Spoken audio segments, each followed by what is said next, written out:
Breaking news చూస్తున్నాం. జలసౌధ కార్యాలయానికి NDSA నిపుణుల కమిటీ బృందం చేరుకుంది. గత 2 రోజులుగా కాళేశ్వరం ప్రాజెక్టులోని మేడిగడ్డ, అన్నారం, సుందిళ్ల బ్యారేజీలను నిపుణుల కమిటీ బృందం పరిశీలించింది.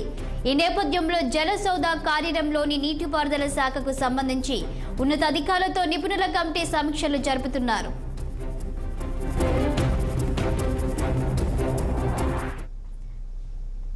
ఇక దీనిపై మరింత సమాచారం మా ప్రతినిధి నిర్మల అందిస్తారు. నిర్మల, చెప్పండి. ఇప్పటికే జలసౌధ కార్యాలయానికి ఎన్డీఎస్ఏ నిపుణుల కమిటీ అయితే చేరుకుంది. మరి సమీక్ష ఏ విధంగా జరుగుతుంది? మరి నిపుణులు ఎన్డీఎస్ఏ నిపుణులు అయితే ఎలాంటి నిర్ణయం తీసుకోనున్నారు? అవును శాలిని, ఈరోజైతే ఎన్డీఎస్ఏ నిపుణులు అయితే ఇక్కడికి జలసౌధ కార్యాలయానికి అయితే చేరుకోవడం జరిగింది. వాళ్ళు గత 2 రోజులుగా కాళేశ్వరం ప్రాజెక్టులోని మేడిగడ్డ, అన్నారం, సుందిళ్ల బ్యారేజ్లను పరిశీలించి కూడా ఇక్కడికైతే ఈ చర్చలు జరిపించడానికి రావడం జరిగింది. అదే విధంగా ఈ రోజు కార్యాలయంలో మాత్రము నీటిపారుదల శాఖకు సంబంధించిన ఉన్నతాధికారులతో కూడా వాళ్ళు పాల్గొన్నారు. లోపల మాత్రం ఇప్పుడు సమీక్ష జరుగుతూనే ఉంది. లోపలైతే చర్చలు జరిపిస్తూనే ఉన్నారు.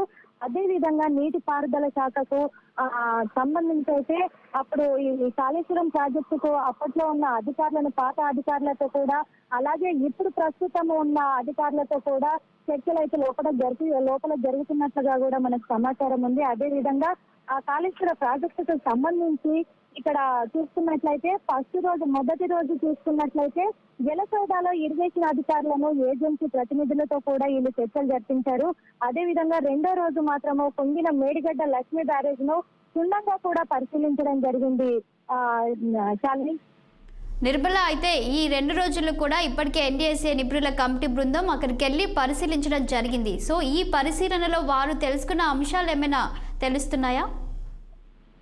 వాళ్ళు తెలుసుకున్న అంశాలు ఇప్పుడు ఈ డిజైన్ కి సంబంధించి అనుగుణంగా నిర్మాణం జరిగిందా, లేకపోతే అవకతవకలు జరిగాయా అనే అంశంపై కూడా వాళ్ళు ఆరా తీయడం జరిగింది.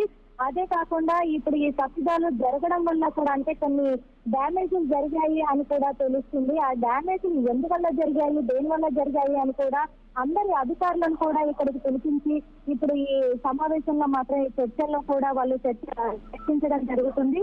అదే విధంగా ఇప్పుడు ఇంకా కొనసాగుతూనే ఉన్నాయి చర్చలు. అయితే మరికొద్ది కాసేపట్లో ఏం జరిగింది, అసలు ఏంటి సమాచారము, ఇది ఎందువల్ల జరిగింది అనే సమాచారం కూడా మనకు అందనుంది. శాలిని, నిర్మల, ఇప్పుడు జరుగుతున్నటువంటి ఈ కమిటీ చర్చలు ఎంతసేపు కొనసాగే అవకాశం ఉంది? ఇదంతా ముగిసిన తర్వాత కూడా ఈ ఎన్డీఎస్ఏ నిపుణుల కమిటీ బృందం ఏదైనా తెలియపరిచే అవకాశం ఉందా? ఈ చర్చలు మాత్రము మరి ఇంకో 2 గంటలు 3 గంటలు కూడా కొనసాగే అవకాశం ఉంది. ఇప్పుడే ఒక 10 నిమిషాల ముందు మాత్రము సుందిళ్ల బ్యారేజ్ కి సంబంధించి చర్చలు జరుగుతున్నట్టుగా కూడా irrigation department municipal corporation chairman Rahul Bojja గారు అయితే బయటికి రావడం జరిగింది. వారైతే ఇంకా చర్చలు కొనసాగుతున్నాయి. అవి చర్చలు ముగిసిన అనంతరము సమాచారం అందిస్తామని కూడా చెప్పడం జరిగింది. చాలు. Thank you Nirmala.